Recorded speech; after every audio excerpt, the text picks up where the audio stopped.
LA Freeway. How did you know? We're all going through it right now.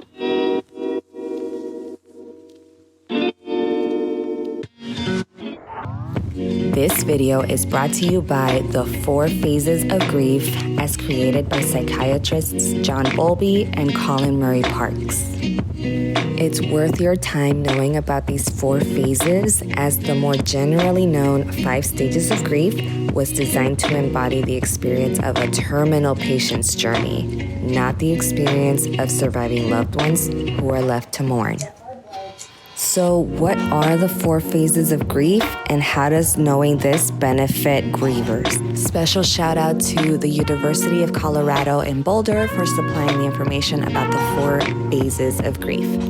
I anticipate that no one here is going to like hearing that losing loved ones is natural or inevitable, especially if the circumstances were set in, leaving you feeling that someone or multiple people in some cases were torn away from you. Yet these 4 phases of grief break down that this painful experience is a natural and inevitable part of living.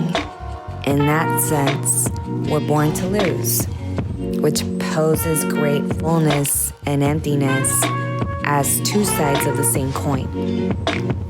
Per Bowlby and Murray Parks, the first phase is shock and numbness, which, as a griever, shock and numbness was much more accurate to my experience than denial as seen in the 5 stages of grief.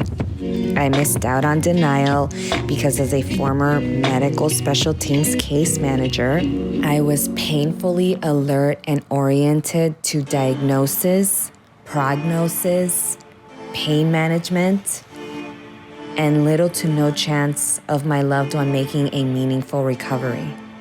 It was extremely painful to get through this experience, plus make final arrangements. So saying goodbye left me feeling shell-shocked for sure. Phase 2 is yearning and searching, and is defined by sadness, anger, anxiety, confusion, and that the griever not only longs for their loved one, but wishes to soothe the pain of loss by having their loved one fill in that void. This may sound weird, but my version of yearning and searching for Missy during the first 48 hours of her departure was that I needed confirmation that she made it to her final blissful resting place. Up until her death, whenever Missy had to get somewhere, I would drive her to and from. This time, I had to trust that she made it, which was hard because it was one confirmation that wouldn't come in the mail or in an email or a call or some social media notification. I was so desperate for a confirmation of her divine arrival that I made an emergency plant medicine appointment in the hopes of confirming that she was all right and that she made it okay. Side note, she made it, and she's just great. I'd be willing to share my plant medicine story, but I'd like to know if that's relevant to anybody, so you guys let me know. And in phase 3, we have disorganization and despair. Accepting loss is heavy on anyone. So apathy, anger, despair, and hopelessness may ensue for the griever as the mind and body are overwhelmed, adjusting to the changes. The great pain of loss may enable a griever to want to disconnect from people and things they previously enjoyed. Take me, for example. Instagram went from being my favorite social media app before the loss, and after, I couldn't be more apathetic toward it. Or TikTok, or whatever's cool these days. These apps harbor a lot of disingenuousness, inauthenticity, and purposelessness. So within 36 hours of Missy passing, I dropped Instagram mainly. The rest I wasn't exploiting enough, so I didn't really care, and haven't looked back since. Our 4th and final phase is reorganization and recovery. In this phase, a griever achieves a sense of normalcy after the loss, and the intensity of these sadness, anger, despair begin to subside as more of the pleasant memories begin to resurface on the mind of the griever. I think it's so funny how this phase mentions weight stabilizing.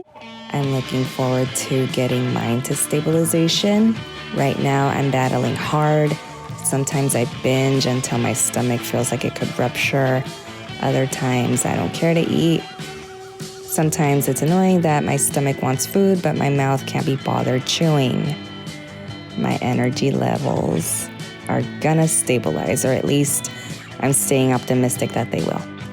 And this has just been my chaotic process, but similar to the 5 phases of grief, a griever may or may not encounter all 4 of the phases in their grief process. And there's no right or wrong way, by the way, because grief is a process that affects everyone differently. Self-care is paramount for a griever because the process can be so excruciating. Speaking of, recommending Murray Parks's Bereavement Studies on Grief in Adult Life. It's his book, and I strongly recommend that out of proactive vulnerability, you devote a lot of time to learning as much as you can about grief so that healing can be enabled to maximum levels. Remember that healing is a lot like losing weight. It's nonlinear. Habits you thought you've beaten resurface, and you get back up again and keep going. No judgment. No part of this is perfect. Neither are you, neither am I. All right, so in short, these have been the 4 phases of grief no one usually ever talks about.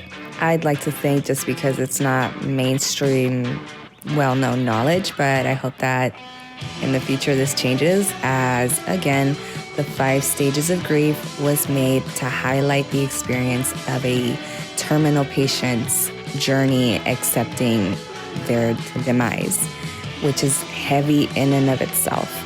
So we owe it to ourselves and each other to better understand these grueling processes and to better look out for ourselves and each other. So the 5 stages of grief model was for the terminal patient's experience, and the 4 phases of grief model is made for the experience of surviving loved ones who know what heartbreak is due to the fact that the patient or patients are no longer here. Oh, would you look at the time? It's Valentine's Day, or at least it is now that I'm completing this video. Not sure if I'll post it the day of, but point is, all there's left to do now, after all of the self-care, is to dance, enjoy, have fun, and of course, I love that it's Valentine's Day because love connects me back to her. And therefore, even on my roughest day, there's still some sunshine because I think about my girl, and it makes me know that I know what true love is and what truly is worthy of my time and what's important. So, to you, have fun, not just on Valentine's Day, but every day. Feel the love. More content coming soon. Thanks a ton for watching. Good looking out.